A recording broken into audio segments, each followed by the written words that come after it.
हमने अभी तक देखा किस प्रकार करदम मुनि देवहूति की सेवा से बहुत प्रसन्न हुए और करदम मुनि देवहूति को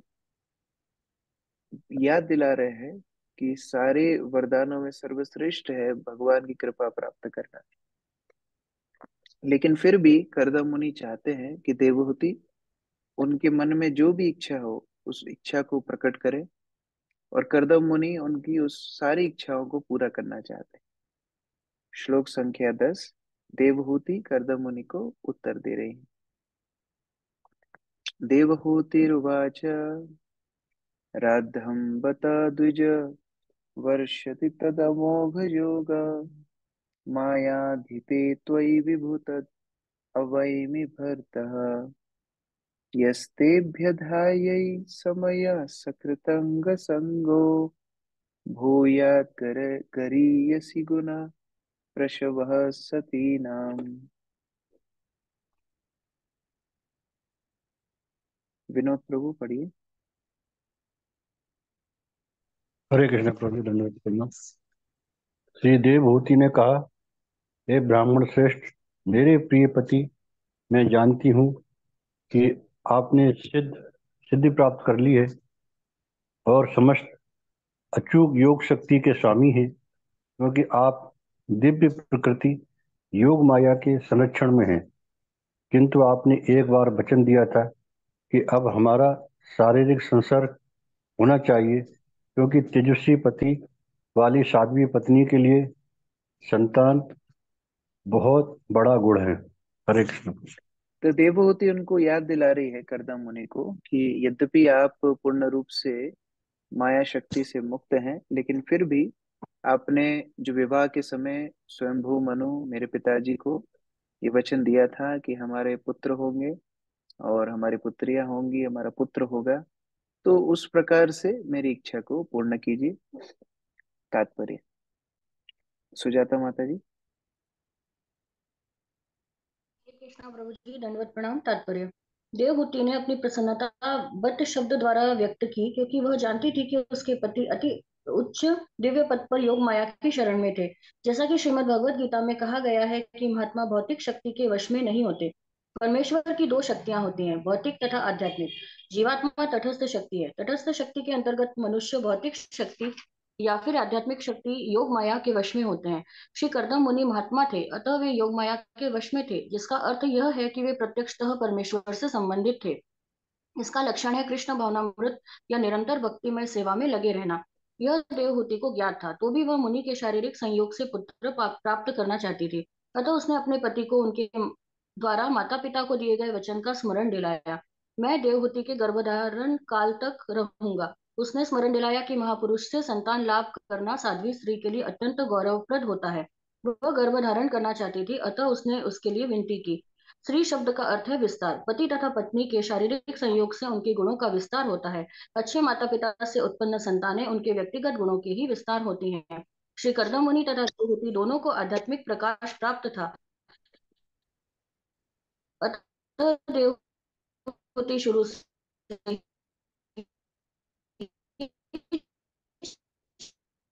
चाह रही थी कि पहले वह गर्भधारण करे और तब उसे भगवत कृपा तथा भगवत प्रेम प्राप्त हो। स्त्री की सबसे बड़ी अभिलाषा यही होती है कि उसे पति के ही समान योग्य पुत्र की प्राप्ति हो। क्योंकि उसे पति में श्री कर्दम मुनि प्राप्त थे, अतः वह शारीरिक संयोग द्वारा पुत्र के लिए इच्छुक। हरे कृष्ण। तो जिस प्रकार से पिता होते, हरे कृष्णा, जिस प्रकार से माता पिता होते हैं उस तरह की संतान वो अपने गर्भ में आकर्षित करते हैं। तो यहाँ पर क्योंकि करदम मुनि जैसे श्रेष्ठ साधु की बात चल रही है, तो आओ। स्वभावता ही उनकी जो संतान होगी वो बड़ी श्रेष्ठ होगी। तो उस विचार से देवहूति प्रार्थना कर रही हैं। और स्त्री शब्द का मतलब होता है विस्तार, विस्तार करती हैं। हम सामान्यतः भी देखते हैं विवाह के बाद घर को जो विस्तार करती हैं, संभालती हैं, स्त्री करती हैं। और यहाँ प्रभुपाद जी बता रहे हैं कि उनके माता पिता के माध्यम से जो पुत्र आते हैं वो माता पिता के गुणों का विस्तार होता है। जैसे एक बार एक व्यक्ति जब उसका विवाह नहीं हुआ था, तो वो एक पेड़ की डगार को हाथ में पकड़ता है और खींचता है तो डगार टूट जाती। फिर बाद में उसका विवाह हो जाता है, 3-4 बच्चे हो जाते हैं, और आयु क्योंकि हो ही जाती है थोड़ी, उसके बाद वो उसी स्थान पे जाता है, उसी पेड़ की एक डगार को खींचता है, वो डगार टूटती नहीं। तो बड़ा मायूस होकर के घर पे आता है, अपनी पत्नी को बोलता है कि देखो मैं पहले कितना शक्तिशाली था, अभी मेरी पूरी शक्ति चली गई। तो उसकी पत्नी बोलती है कि मैं आपको आपकी शक्ति दिखाती हूँ, चलिए। तो वो साथ में चारों बेटों को लेकर के जाते हैं, और पिताजी को बोलते हैं कि अब आप इस डगार को पकड़ो, चारों बेटों को भी साथ में पकड़ो। और पांचों जब पकड़ के खींचते हैं तो पूरा पेड़ ही उखड़ के बाहर आ जाता है। तो उनकी पत्नी बोलती है कि देखो ये आपकी शक्ति का ही तो विस्तार है, ये आपके पुत्र मतलब आपकी शक्ति। तो उस प्रकार से यहाँ पर करदम मुनि के जो तप है, उनकी जो साधुत्व है, उसका संरक्षण उनके पुत्र के माध्यम से होगा। इसीलिए देवहूति उनके पुत्र की अपेक्षा कर रही है। तत्रेति कृत्यम उपशिक्ष्यथोपदेशम ये नैष मे कर्षितो तिरिरन स यात्मा सिद्धेत ते कृतमनोभव दर्शिताय दीनस्तदाश भवनम सदृशम विचक्ष्वा। अक्रूर प्रभु पढ़िए। हरे कृष्णा प्रभु जी, दंडवत प्रणाम। देवहूति ने आगे कहा, हे प्रभु, मैं काम वेदना से पीड़ित हो रही हूँ, अतः आप शास्त्रों के अनुसार जो भी व्यवस्था की जानी वो करें, जिससे कि काम इच्छा संतुष्ट न हो पाने के कारण दुर्बल हुआ मेरा शरीर पुनः आपके योग्य हो जाए। हाँ स्वामी, इस कार्य के लिए उपयुक्त घर के विषय में भी विचार करें। हरे कृष्ण प्रभु। तो हमने दो दृष्टांत इसी तीसरे स्कंद में पढ़े हैं, एक दिति का कश्यप के पास जाना और एक देवहूति का करदम मुनि के पास जाना। दोनों की भावनाएं लगभग एक जैसी ही हैं, दोनों को अंदर काम वासनाएं हैं और पति के पास जा रही हैं। लेकिन अंतर क्या है कि दिति जो गई, उन्होंने वैदिक जो आदेश हैं उनका अनादर किया। उनके पति समझा रहे अनुचित काल है, अनुचित स्थान है, दिति मानी नहीं। फलस्वरूप हिरण्याक्ष और हिरण्यकशिपु का जन्म हुआ।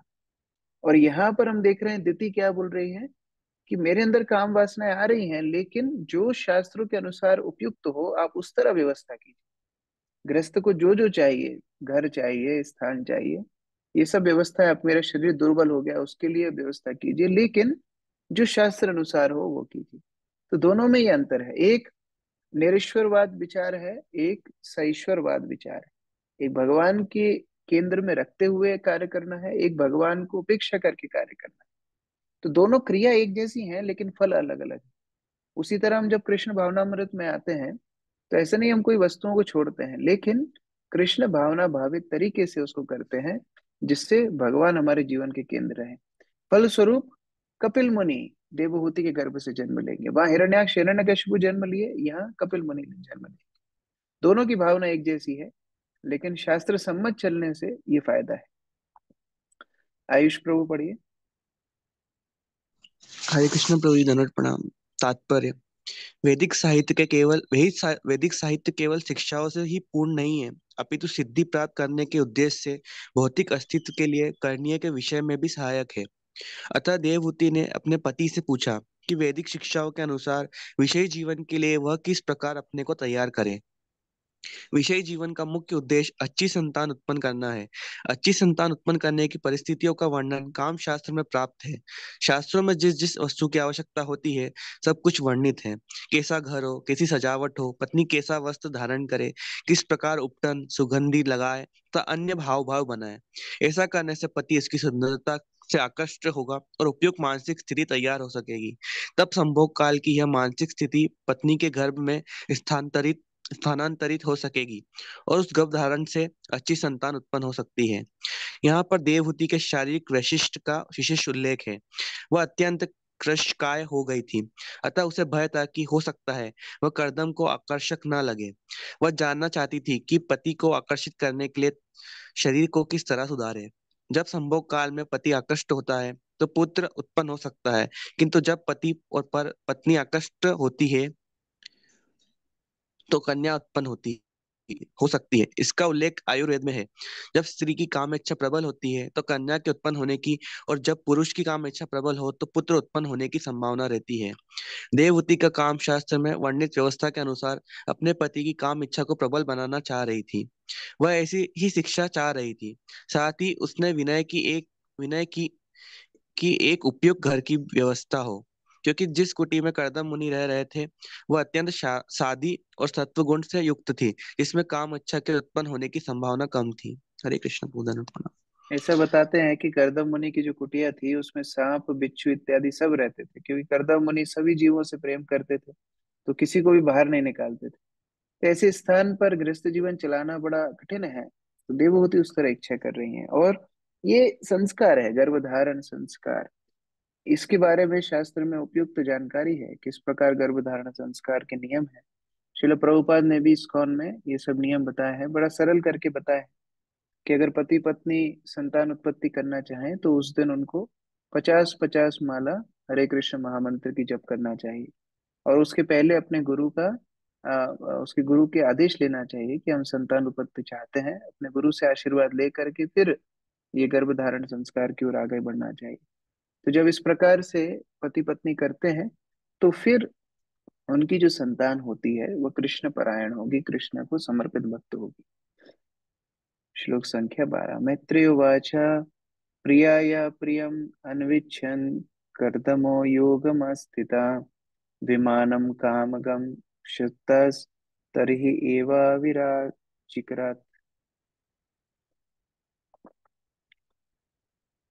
विपिन मोहरी प्रभु पढ़ी। हरे कृष्ण प्रभु जी, दंडवत प्रणाम। यस, पढ़ी। मैत्रेयी ने आगे कहा, है विदुर, अपनी प्रिया की इच्छा को पूरा करने के लिए कदम मुनि ने अपनी योग शक्ति का प्रयोग किया और तुरंत ही एक हवाई महल विमान उत्पन्न कर दिया जो उनकी इच्छा अनुसार यात्रा कर सकता था। हरे कृष्ण तो प्रभु जी। जो जैसे ही उन्होंने देखा कि अब उनकी पत्नी की इच्छा है गृहस्थ जीवन को आगे बढ़ाने की, करदम उन्होंने तुरंत अपनी योग शक्तियों से एक बड़ा सा विमान सृष्टि किया। अब वो विमान कितना बड़ा है अभी हम देखेंगे, उसमें क्या क्या सुविधाएं उन्होंने प्रकट की वो भी देखेंगे। तात्पर्य आरती महेश्वरी माता जी। हरे कृष्णा प्रभु जी। यहाँ पर योगम आस्थिता शब्द महत्वपूर्ण है। श्री करदम मुनि योग में पूर्णतः सिद्ध थे। वास्तविक योगाभ्यास के फल स्वरूप 8 प्रकार की सिद्धियां प्राप्त होती है। योगी लघुतम से भी लघु, गुरुतम से भी गुरु एवं अत्यंत हल्का हो सकता है। वह इच्छा अनुसार जो भी चाहे प्राप्त कर सकता है। चाहे तो ग्रह का सृजन कर सकता है, किसी पर भी अपना प्रभाव डाल सकता है इत्यादि। इस प्रकार योग सिद्धि प्राप्त की जा सकती है और इसी के उपरांत आध्यात्मिक जीवन की सिद्धि प्राप्त होती है। अतः अपनी इच्छा अनुसार अपनी प्राण प्रिया की अभिलाषा को पूर्ण करने हेतु वायु में प्रासाद खड़ा कर देना करदम मुनि के लिए कोई आश्चर्य की बात ना थी। अतः उन्होंने तुरंत ही प्रासाद महल उत्पन्न कर दिया, जिसका वर्णन आगे श्लोकों में हुआ है। तो दंडवत प्रणाम। योगी के पास तो इतनी शक्ति है कि वो एक पूरा का पूरा ग्रह खड़ा कर दे। तो करदम मुनि ने एक विमान खड़ा किया तुरंत, उसमें आश्चर्य नहीं होना चाहिए। सर्वकामदुगम दिव्यम सर्वरत्न समन्वितम सर्वार्धि उपचयोदरकम मणिस्तंभैर उपस्कृतम। प्रमोदानंद प्रभु जी। हरे कृष्ण प्रभु जी। सभी ये सभी प्रकार के रत्नों से जड़ित जटित बहुमूल्य मणियों के खंभों से सुशोभित तथा इच्छित फल प्रदान करने वाली विस्मय जनक संरचना महल थी। ये सभी प्रकार के साज सामान तथा संपदा से सुसज्जित था, जो दिन प्रतिदिन बढ़ने वाले थे। हरे कृष्ण प्रभु जी। तो अभी उस विमान का वर्णन हो रहा है कि सामान्यतः बाहर से देखने पे हमको लगता है अरे ये योगी है, ये भक्त है, इनके जीवन में क्या ही होगा। लेकिन जो भगवान की सेवा कर रहे हैं उनके जीवन में कोई कमी नहीं होती। जितनी आवश्यकता है भगवान उसको पूरा करते हैं। यहाँ पर जब तक करदम मुनि तपस्या कर रहे थे तपस्वी के रूप से रह रहे थे, और अब जब गृहस्थ आश्रम में प्रवेश कर चुके हैं तो वो उस प्रकार से अपना जीवन सटीक रूप से जी रहे हैं। तो इस प्रकार भक्त सारी वस्तुओं को भगवान की सेवा में लगाता है। रेखा माता जी। हरे कृष्ण। कर्दम मुनि द्वारा सृजित प्रासाद हवाई किला कहा जा सकता है, किंतु उन्होंने अपनी योग शक्ति से सचमुच वायु में बहुत बड़ा प्रासाद खड़ा कर दिया था। हम लोगों की कल्पना में हवाई किला असंभव है, किंतु यदि हम ठीक से विचार करें तो ऐसा असंभव नहीं है। यदि श्री भगवान अनेक लोगों की सृष्टि कर सकते हैं जो लाख लाख हवाई किलों का वहन करते रहते हैं, तो क्या कर्दम जैसे सिद्ध योगी के लिए हवा में एक किला बनाना कठिन है? इस किले को सर्व काम दुगम अर्थात इच्छित वस्तु को देने वाला कहा गया है। यह मणियों से पूर्ण था, यहाँ तक कि इसमें खंभे भी मोती तथा अन्य बहुमूल्य पत्थरों से बने थे। ये अमूल्य मणि तथा रतन कभी क्षय होने वाले ना थे, वरन नित्य प्रति इनकी कांति बढ़ने वाली थी। हमने इस पृथ्वी पर भी ऐसे प्रासादों के बारे में सुना है। भगवान श्री कृष्ण ने 16,108 पत्नियों के लिए जो प्रासाद बनाए थे, वे मणियों से जटित थे, जिससे रात्रि में प्रकाश की आवश्यकता ही नहीं पड़ती थी। हरे कृष्ण। तो ऐसा हवाई किला जो लोकोक्ति है, वह शायद यहीं से आई है। कर्दम मुनि ने वास्तव में हवाई किला बना के दिया अपनी पत्नी के लिए। दिव्योपकारणोपेतं सर्वकाल सुखवहं पट्टिकाभिः पताकाभिर्विचित्रभिरलङ्कृतं स्रगद्भिर्विचित्रमालय माल्याभिर्मञ्जुषिञ्जत्सदङ्घ्रिभिः दुकूलक्षौम कौशेयैर्नानावस्त्रैर्विराजितम्। मित्रविंदा माता जी पढ़िए। हरे कृष्ण प्रभु जी। यह प्रसाद दुर्ग सभी प्रकार की सामग्री से सुसज्जित था और यह सभी रीतियों में सुखदायक था। यह चारों ओर से पताकाओं, बंदरगाहों तथा नाना विविध रंगों की कलाकृतियों से सजाया गया था। यह आकर्षक खुशबू के हारों से, जिससे सुगंध मधुर गुंजार करते भौरे आकृष्ट हो रहे थे, तथा लिनेन, रेशमी तथा अन्य तंतुओं से बने पर्दों से शोभायमान था। तो जितना भी सुख सुविधा, साज सजावट सोच सकते हैं हम, ये सारी उस किले में उपलब्ध थी। ऊपरे ऊपरे विनयस्ता निलयेषु पृथक पृथक सिप्तै काशिपुभिः कान्तं पर्यंक व्यंजनाशनै। मधु माता जी।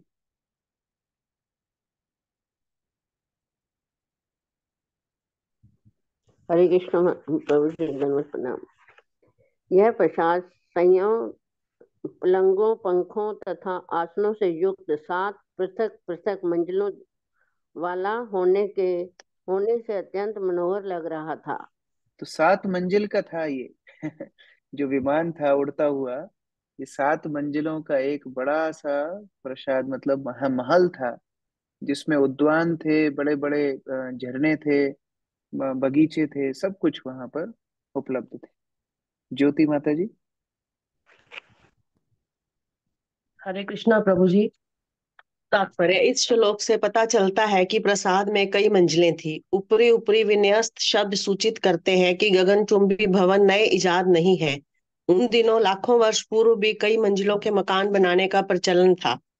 उनमें 1 या 2 कमरे नहीं थे, वरन अनेक खंड होते थे और प्रत्येक कुशन, गद्दों, कुर्सियों, गलीचों से सज्जित होते थे। हरे कृष्ण। तत्र तत्र विनिक्षिप्ता नानाशीलोपपाशोभितं महामर्कटस्थल्या जुष्टं विद्रुमवेदिभिः। सीमा माता जी पढ़िए।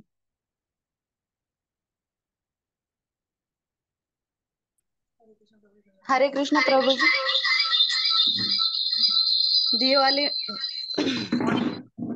दिवाली में जहाँ तहा कलापूर्ण संरचना होने से उनकी सुंदरता बढ़ गई थी।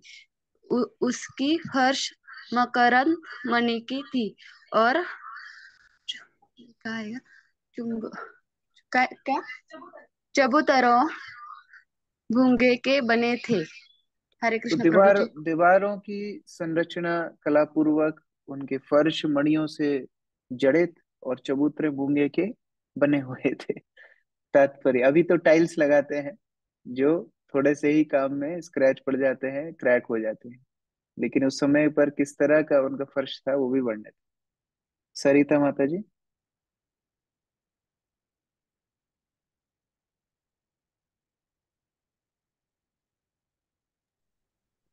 हरे कृष्णा प्रभु जी, दंडवत प्रणाम। आजकल के मनुष्य को स्थापत्य कला पर गर्व है, फिर भी फर्शें सामान्यतः रंगीन सीमेंट से बनी रहती है, किंतु करदम मुनि ने योग शक्ति से जिस प्रसाद का निर्माण किया था उस, उसकी फर्शें पन्ने की थी और चबूतरे मूंगे के थे। तो हरे ये कृष्ण। वैदिक सभ्यता है। प्रभुपाद जी एक बार अपने एक प्रवचन में देख रहे थे कि देखो कितना तरक्की भौतिक संसार ने कर लिया है। पहले माताएं स्वर्ण और चांदी के आभूषण पहना करती थी, अब ये सारी बच्चियां यहाँ पर बैठी हैं प्लास्टिक के चूड़ियां पहन करके, प्लास्टिक के आर्टिफिशियल ज्वेलरी पहन। तो क्या सभ्यता है? सोने चांदी से प्लास्टिक पे आना, ये क्या सभ्यता है? हमारे गुरु महाराज जब इस्कॉन उज्जैन मंदिर बना रहे थे तो उस समय पर दीवारों पर रंग करना था। तो किसी ने बोला कौन सा रंग आप दीवारों पे करेंगे? तो उन्होंने बोला रंग करने की क्या जरूरत है, मार्बल ही लगा दो। तो पूरी दीवारों पे मार्बल लगा दिया, अंदर बाहर, यहाँ तक कि ब्रह्मचारी आश्रम गेस्ट हाउस भी पूरा मार्बल से बना है। तो जितनी वैदिक सभ्यता रहेगी उतना वास्तविक संपदा होगा। नहीं तो प्रभुपाद जैसा बता रहे हैं सीमेंट में कलर मिला करके लोग फर्श बना देते हैं, लेकिन यहाँ करदम मुनि ने ऐसा महल नहीं बनाया, मूंगे का फर्श बनाया, स्वर्ण जड़ित, मणि जड़ित। ध्वसो विद्रुम देहाल्या भातं वज्र कपाटवत् शिखरेषु इंद्र नीलेषु हेम कुंभैरधिश्रितम्।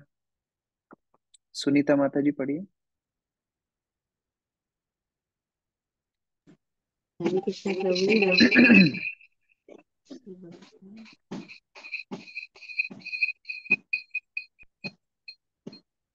वह महल अत्यंत सुंदर था। उसके द्वारों की देहलियां मूंगे की थी और दरवाजे हीरों से जड़ित थे। इंद्र नील मणि के बने गुंबदों पर सोने के कलश रखे हुए थे। चक्षुमत् पद्मरागाग्रैर्व्रज भित्तिषु निर्मितैः जुष्टं विचित्रवैतानैर्महार्हैर्हेमतोरणैः। अक्रूर प्रभु। हरे कृष्णा प्रभु जी। हीरे की दीवारें जड़े हुए मन भावने माणिक से ऐसा दिखता था मानो नेत्रों से युक्त हो। वह विचित्र चंदोगो और अत्यधिक मूल्यवान सोने के तोरणों से सुसज्जित था। तो कम से कम ये तो अब कोई नहीं बोल सकता कि गलत डिसीजन हुआ था स्वयंभू मनु का, जिससे भी शादी कराई थी। करदम मुनि यद्यपि बाहर से एकदम योगी थे, लेकिन योग शक्तियों के माध्यम से वो सारे ऐश्वर्य अपनी पत्नी को दिए जो एक सामान्य राजा एक दे सकता है, राजा से ज्यादा ही दिए। तो उस प्रकार से जब दो भक्त विवाह करते हैं तो उनके बीच का संतोष भगवान की सेवा होता है, और जो कुछ आवश्यकता होती है भगवान उसको पूरा करते हैं। ऐसा नहीं है कि अरे शायद मैं किसी बड़े व्यक्ति से शादी करती जो कि भक्त ना होता लेकिन उसकी सैलरी अच्छी होती तो मैं सुखी रहती, मैं कहाँ फंस गया। इस तरह से विचार नहीं है। यहाँ देवहूति का विवाह यद्यपि एक साधु के साथ हुआ, लेकिन अपनी योग शक्ति से उन्होंने जो व्यवस्था चाहिए थी वो सब भगवान की कृपा से प्रकट करी। तात्पर्य नीतू माता जी। हरे कृष्णा प्रभु जी, दंडवत प्रणाम। तात्पर्य ऐसे कलापूर्ण आभूषण और सजावट जिससे आंखों जैसी आकृति प्रकट हो काल्पनिक नहीं है। यहाँ तक कि अर्वाचीन वर्षों में मुगल सम्राटों ने बहुमूल्य मोतियों की पच्चीकारी वाले पक्षी जिनके नेत्र बहुमूल्य प्रस्तरों के बने हुए थे निर्मित कराए थे। यद्यपि अधिकारियों ने इन प्रस्तरों को निकाल लिया, किंतु तो भी नई दिल्ली के मुगल सम्राटों द्वारा निर्मित किलों में पच्चीकारी अब भी विद्यमान है। शाही महलों का निर्माण मणियों तथा नेत्र के समान दुर्लभ पत्थरों से बना हुआ था। इस प्रकार इनसे रात्रि के समय प्रकाश फेंक सके और दीपकों की आवश्यकता नहीं हो रहेगी। हरे तो कृष्ण प्रभु। अभी भी आप प्राचीन किले देखेंगे तो उस तरह सुंदरता है। राजस्थान में काफी किले हैं, ये दिल्ली आगरा इत्यादि काफी किले हैं। वहां जाकर के देखेंगे तो ये सब सुंदरताओं का थोड़ा सा झलक अभी भी देखी जा सकती है। तो यहाँ पर करदम मुनि उसी प्रकार एक महान महल की संरक्षणा की है देवहूति के लिए। हंस परावत भ्रात तत्र तत्र निकूजितम कृत्रिमान मन्यमान स्वान अधिरूह्य च। वंदना माता जी पढ़िए। हरे कृष्णा, दंडवत प्रणाम। उस प्रासाद में जहां तहां जीवित हंसों तथा कबूतरों के साथ ही कृत्रिम हंस तथा कबूतर कबूतर इतने सजीव थे कि असली हंस उन्हें अपने ही तुल्य सजीव पक्षी समझकर अपनी गर्दनें ऊपर उठा रहे थे।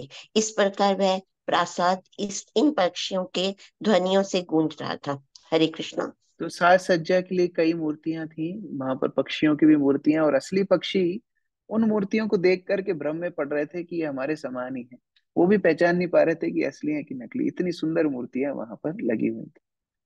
विहार स्थान विश्राम संवेश प्रांगणा जिरा जिरई यथोपजोषम रचितैर विश्वमा विश्वपानम इवात्मनः। अनीता साहू माता जी पढ़िए। हरे कृष्णा प्रभु जी, दंडवत प्रणाम। उस प्रासाद में क्रीड़ा स्थल, विश्राम घर, शयन गृह, आंगन तथा चौकी थी जो नेत्रों को सुख देने वाली थी। इन सबसे स्वयं मुनि को विस्मय हो रहा था। हरे कृष्ण। तो इतना सुंदर महल बना था कि करदम मुनि स्वयं ही विस्मय में पड़ने लगे कि अरे इतना सुंदर महल कहाँ से। तो उनको स्वयं को ही लगने लगा कि अरे इतना बड़ा महल बन गया। मणि माता जी तात्पर्य। हरे कृष्ण प्रभु जी। साधु संत पुरुष होने के कारण कर्दम मुनि एक सादी झोपड़ी में रह रहे थे। अतः जब उन्होंने अपनी योग शक्ति से निर्मित प्रासाद को देखा, जिसमें विश्राम गृह, काम क्रीड़ा के कक्ष तथा भीतरी एवं बाहरी आंगन थे, तो वे स्वयं विस्मित हुए। देवतुल्य पुरुष का यही ढंग है। कर्दम मुनि जैसे भक्त ने अपनी पत्नी की विनती पर अपनी योग शक्ति से जितना ऐश्वर्य प्रदर्शित किया, उस पर स्वयं उन्हें आश्चर्य हो रहा था।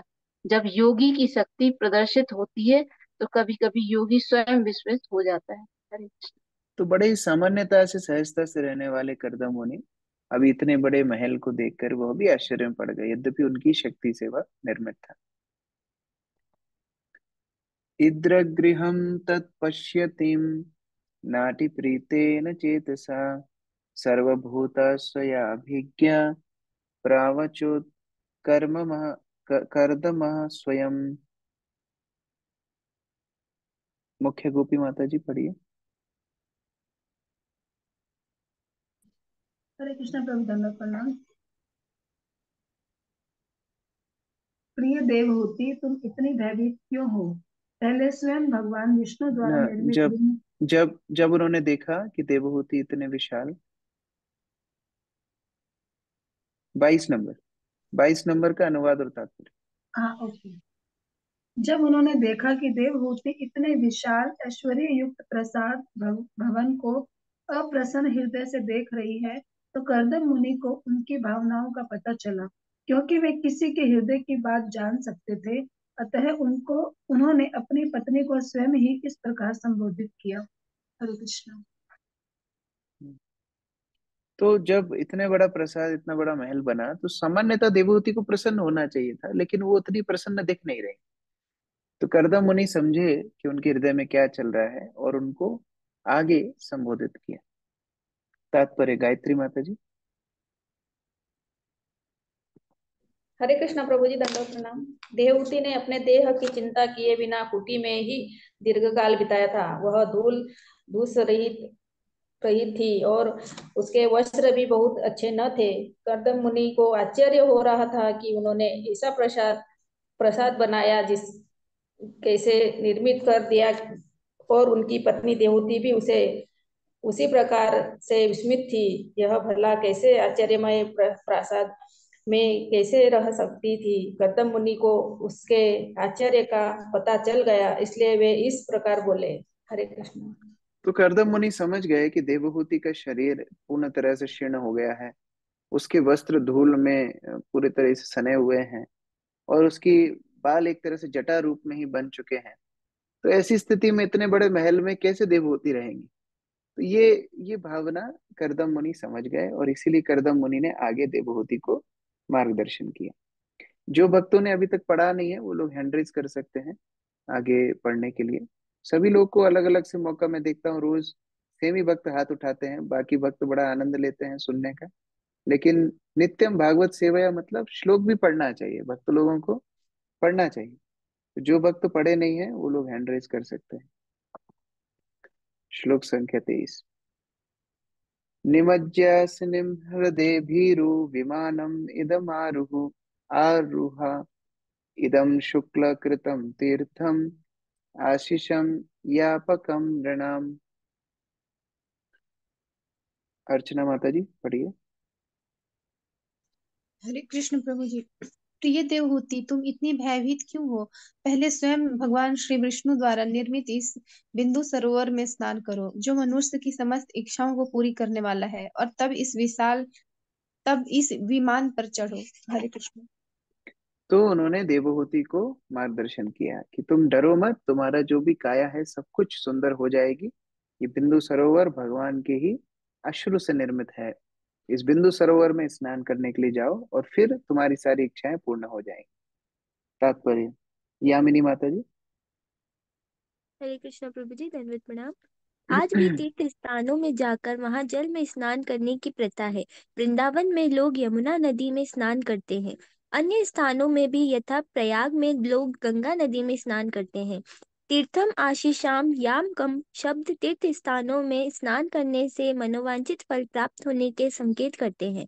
कंदर्प मुनि ने अपनी पत्नी की बिंदु सरोवर में स्नान करने के लिए कहा, जिससे वह अपना पूर्व शारीरिक सौंदर्य तथा कांति प्राप्त कर सके। तो जो भी उनकी कांति सेवा के माध्यम से, तपस्या के माध्यम से चली गई थी, वह सब पुनः प्राप्त करेंगे बिंदु सरोवर में स्नान करने से। सा तद्भर्तुर्समादाय वचः कुवल्य लेक्षणा सारजम बिभ्रति वासो वेणीभूतांश्च मूर्धजम। सोनू ठाकुर माता जी पढ़िए।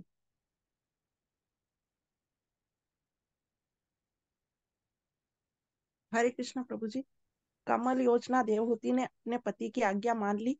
मेले कुचीले वस्त्रों तथा सिर पर केशों की जटों के कारण वे आकर्षक नहीं दिख रही थी।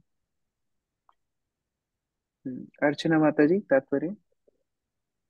अर्चना पांडे माता जी।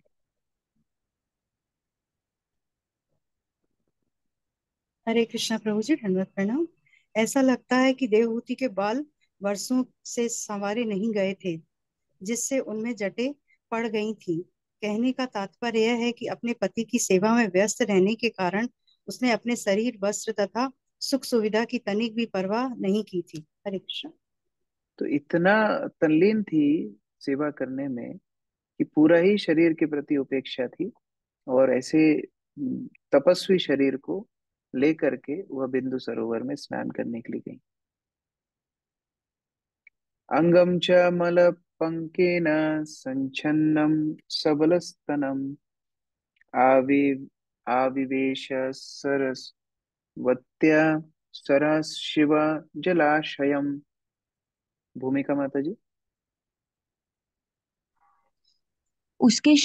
हरे कृष्ण प्रभु जी, दंडवत प्रणाम। उसके शरीर पर धूल की मोटी परत चढ़ी थी और उसके स्तन कांतिहीन हो गए थे, किंतु उसने सरस्वती नदी के पवित्र जल से भरे सरोवर में डुबकी लगाई। शांत सरसी वेश्मस्था स्थानी दश कन्यकाः सर्वा किशोर वयसो ददृशोत्फलगंधया। सोनम गुप्ता माता जी।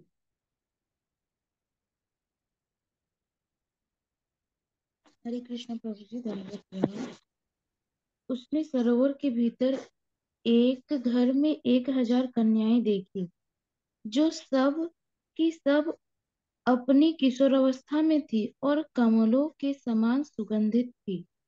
तो जब वो डुबकी लगाने बिंदु सरोवर के अंदर गई तो उन्होंने देखा कि एक वहां पर एक घर है, और उसमें 1000 किशोर कन्याएं वहां पर इंतजार कर रही हैं, और वो सब बड़ी ही सुंदर है। ताम दृष्ट्वा सह सुत्थाय रोचु प्राञ्जलया स्त्रिया वयं कर्म करे स्तुभ्यं साधिना करवाम किम। अमित प्रभु पढ़िए अनुवाद और तात्पर्य।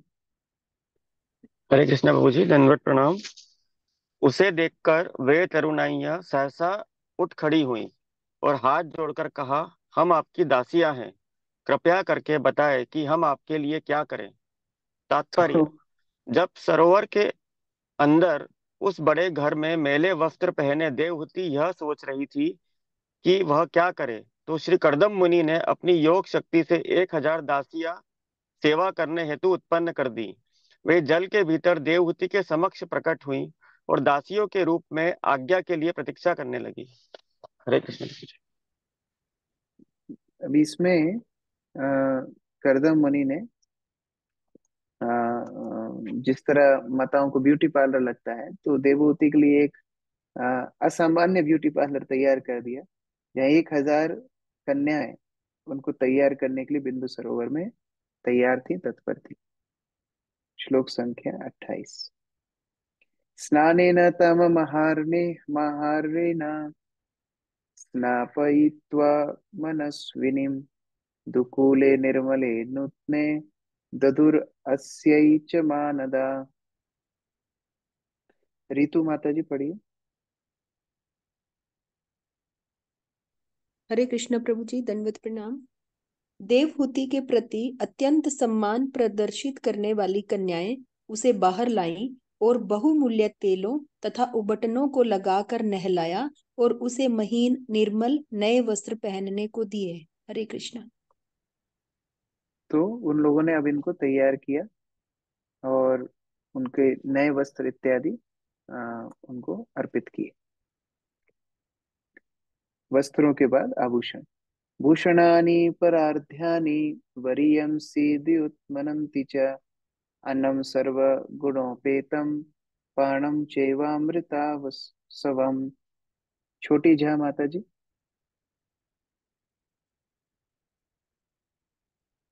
हरे कृष्ण। तब उन्होंने उससे उत्तम तथा बहुमूल्य आभूषणों से सजाया जो चमचमा रहे थे। फिर उन्होंने सर्वगुण संपन्न भोजन तथा मधुर मादक पेय पदार्थ आस्वाद प्रदान किया। आसव एक आयुर्वेदिक भेषज है, आसव यह एक मध्य नहीं। आयुर्वेदिक वेभस है, यह मग नहीं, यह विशेष प्रकार की औषधियों से तैयार किया जाता है और स्वस्थ रहने, पाचन आदि सुधारने के लिए होता है। हरे कृष्ण। तो इस प्रकार से यह सारी व्यवस्थाएं, भोजन, आभूषण, वस्त्र इत्यादि, और उनको जिस तरह एक आयुर्वेदिक दवाई भी दी, जिसके कारण उनका दोबारा से कांति, शक्ति, सुंदरता सब लौट करके आए। अथादर्शे स्वम आत्मानं स्रग्विणं विरजाम्बरं विरजं कृत स्वस्तियानं कन्याभिर्बहुमानितम्। संजय प्रभु पढ़िए। हरे कृष्ण प्रभु जी, दंडवत प्रणाम। तब उसने दर्पण में अपना प्रतिबिंब देखा। उसका शरीर सारे मल से रहित हो गया था और वह मालाओं से सज्जित थी। वह निर्मल वस्त्र पहने थी और शुभ तिलक से विभूषित थी। दासियां उसकी अत्यंत आदर पूर्वक सेवा कर रही थी। हरे कृष्ण। स्नातं कृतशिरः स्नानं सर्वाभरणभूषितं निष्कग्रीवं वलायिनं कूजत कांचननूपुरम्। अनिकेत प्रभु पढ़िए अनुवाद और तात्पर्य। हरे कृष्णा प्रभु जी, दंडवत प्रणाम।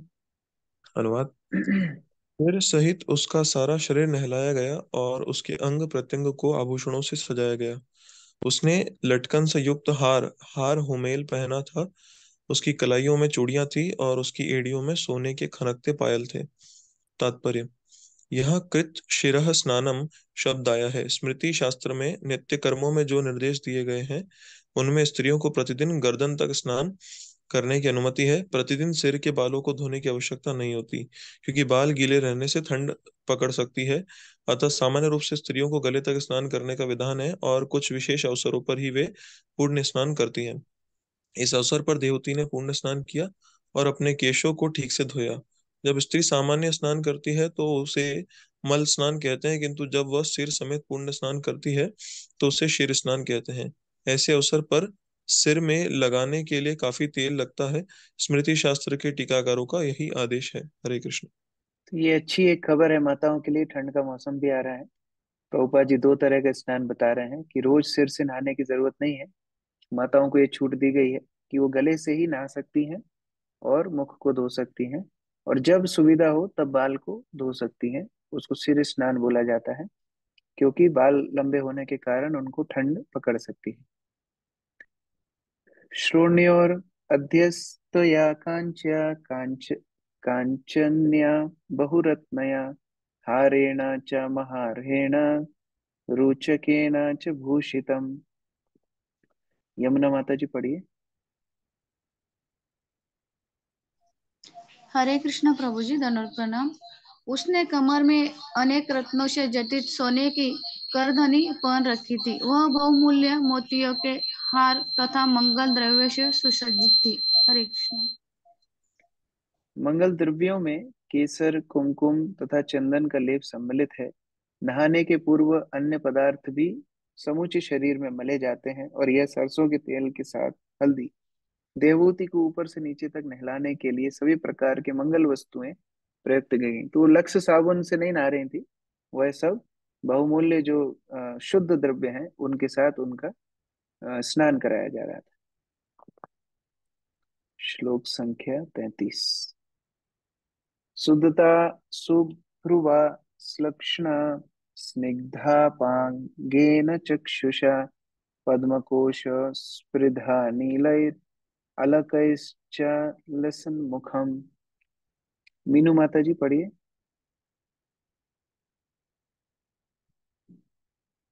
हरे कृष्ण प्रभु जी। उसका मुखमंडल सुंदर दांतों तथा मनोहर भौहों से चमक रहा था। उसका नेत्र सुंदर स्निग्ध कोरों से स्पष्ट दिखाई पड़ने के कारण कमल कली की शोभा को मात करते थे। उसका मुख काले घुंघराले बालों से घिरा हुआ था। तात्पर्य: वैदिक संस्कृति के अनुसार श्वेत दांतों को अत्यधिक पसंद किया जा रहा था। देवहूति के श्वेत दांतों से उसके मुख की सुंदरता बढ़ गई, और वह कमल पुष्प के समान दिखने लगा। जब मुख अत्यंत आकर्षक लगता है तो नेत्रों की तुलना कमल दलों से और मुख की उपमा कमल पुष्पों से दी जाती है। हरे कृष्ण प्रभु जी। तो पहले जिस तरह तपस्वी वेश में वो थी, वह बड़ा ही जो आकर्षक रूप नहीं था। अभी उनकी सुंदरता पूर्ण रूप से पुनः प्राप्त की देवहूति ने। श्लोक संख्या 34। यदा संस्मर ऋषभम ऋषिणाम दयितं पतिम तत्र चास्ते सहस्त्रिभिर यत्रास्ते स प्रजापतिः। सुनंदा माता जी पढ़िए। हरे कृष्ण प्रभु जी, दंडवत प्रणाम। जब उसने ऋषियों में अग्रगण्य अपने परम प्रिय पति कर्दम मुनि का स्मरण किया तो अपनी समस्त दासियों सहित वो वहां प्रकट हो गई जहाँ मुनि थे। तात्पर्य पढ़ो। पढ़िए। इस श्लोक से लगता है कि प्रारंभ में देवहूति अपने को मैली कुचैली समझकर बेढंगे वस्त्र धारण किए थे। जब उसके पति ने सरोवर में प्रवेश करने के लिए कहा तो उसे दासियों दिखाई जिन्होंने उसकी देखभाल की। यह सब जल के भीतर हुआ, और जो ही उसने अपनी प्रिय पति कर्दम मुनि का स्मरण किया तो तुरंत ही वह उनके समक्ष उपस्थित हो गई। ये कुछ शक्तियां हैं जिन्हें सिद्धि योगी प्राप्त करते हैं। वे इच्छानुसार कुछ भी कर सकते हैं। हरे कृष्ण प्रभु जी। तो तुरंत उन्होंने ये सब व्यवस्था की, जिसको देख करके देवहूति काफी आश्चर्यचकित हो गई कि इतनी सारी दासियां भी आ गई, महल भी आ गया, मैं सुंदर भी हो गई। भर्तु पुरा तद आत्मानं स्त्री सहस्रवृतं तदा निशाम्य तद योग गतिम संशयम प्रत्यपद्यता। कमल सिंह प्रभु पढ़िए, अनम्यूट कर लीजिए।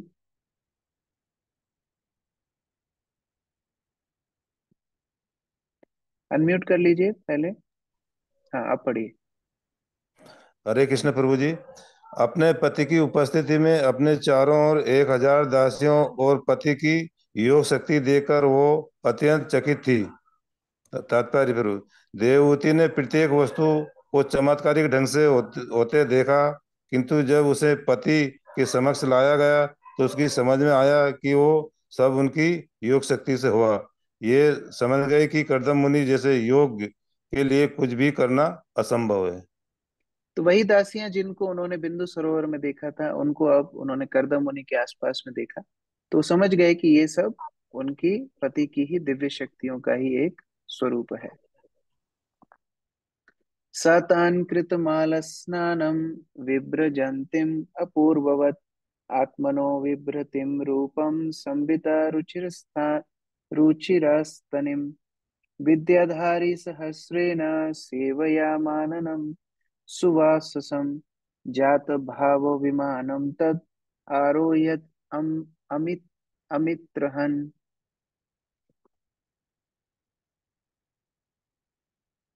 कौन पढ़ेंगे? मंजू माता जी हाँ पढ़िए, प्रभु जी, पढ़िए। एक सेकंड प्रभु जी। प्रभु जी नीचे थोड़ा सा। मुनि ने मुनि ने देखा कि मुनि मुनि ने देखा कि देवहूति ने स्नान कर लिया। वो चमक रही है मानो वह उसकी पहले वाली पत्नी नहीं है। उसे राजकुमारी जैसा अपना पूरे सौंदर्य पुनः प्राप्त कर लिया था। वह श्रेष्ठ वस्त्रों से आच्छादित होकर सुंदर वक्षस्थलों वाली थी। उसकी आज्ञा के लिए वह 1000 गंधर्व कन्याएं खड़ी थी। वे सुचित मुनि को उसकी चाह एक सेकंड उसकी चाह उत्पन्न हुई और उन्होंने उसे हवाई प्रसाद में चढ़ा लिया। तात्पर्य युगल प्रिय माता जी। हरे कृष्ण प्रभु जी, प्रणाम। विवाह के पूर्व जब देवहूति अपने माता पिता के साथ कर्दम मुनि के समक्ष आई थी, तो वह अपना सुंदरी राजकुमारी थी। कर्दम मुनि उसके पूर्व सौंदर्य का स्मरण था, किंतु ब्याह के बाद वह मुनि की सेवा में तल्लीन हो गई और उसने अपने शरीर की परवाह न की, क्योंकि कोई साधन नहीं था। वह पति के साथ कुटी में रहकर उनकी सेवा में लगी रहती थी, जिससे उसका राजसी सौंदर्य चला जाता रहा और वह एक सामान्य दासी की तरह लगने लगी थी। जब कर्दम मुनि की आज्ञा से गंधर्व कुमारियों ने उसे स्नान कराया तो उसे पूर्वज सौंदर्य प्राप्त हो गया, जिससे कर्दम मुनि उससे आकृष्ट हुए। तरुणी का वास्तविक सौंदर्य उसके स्तनों में है। जब कर्दम मुनि ने अपनी पत्नी के अलंकृत स्तनों को देखा, जिससे उसका सौंदर्य कई गुना बढ़ा हुआ था, तो एक महान मुनि होते हुए भी वे आकर्षित हो गए। अतः श्रीपाद शंकराचार्य ने दिव्य ज्ञानियों को सचेत किया कि जो दिव्य साक्षात्कार के लिए तत्पर रहते हैं, उन्हें स्त्रियों के उक्त स्थलों से आकृष्ट नहीं होना चाहिए, क्योंकि वे शरीर के भीतर चर्बी तथा रक्त की अंतःक्रिया के अतिरिक्त और कुछ नहीं। हरे कृष्णा प्रभु जी। इस प्रकार देवभूति की जो इच्छा थी, यहाँ कर्दम मुनि उसको पूर्ण कर रहे हैं। अभी उनको एक अच्छा महल दिया है, अच्छा स्वरूप दिया है, और आगे जाके हम देखेंगे किस प्रकार उनकी संतान उत्पत्ति करने के बाद कर्दम मुनि वैराग्य को प्राप्त होंगे। हरे कृष्ण। ग्रंथराज श्रीमद् भागवतम की जय, श्री प्रभुपाद की जय। ये ग्रंथराज श्रीमद् भागवतम के अंदर सारे धर्मों का वर्णन है। गृहस्थ धर्म कैसा होना चाहिए, वानप्रस्थ कैसा होना चाहिए, ब्रह्मचारी संन्यास कैसा होना चाहिए, किस प्रकार क्षत्रिय ब्राह्मण, हर तरह, हर वर्ण, हर आश्रम का वर्णन यहाँ पर हमको मिलता है। ये जिस प्रकार एक पिता अपने पुत्रों पुत्रियों को जीवन जीने के लिए कई मार्गदर्शन देता है, उस तरह भागवत भगवान श्री कृष्ण स्वयं है, जीवात्माओं को मार्गदर्शन देते हैं। तो उस प्रकार से अभी हम बहुत सुंदर रूप से देख रहे हैं किस प्रकार कर्दम मुनि देवहूति का गृहस्थ जीवन चल रहा है। आगे जाके किस प्रकार वैराग्य आएगा, किस प्रकार फिर कपिल मुनि का जन्म होगा, और कपिल मुनि आगे भक्ति के ऊपर प्रवचन करने वाले हैं। आगे कई अध्यायों में कपिल मुनि की शिक्षाएं हैं। हरे कृष्ण। श्रील प्रभुपाद की जय। किसी का कोई प्रश्न है?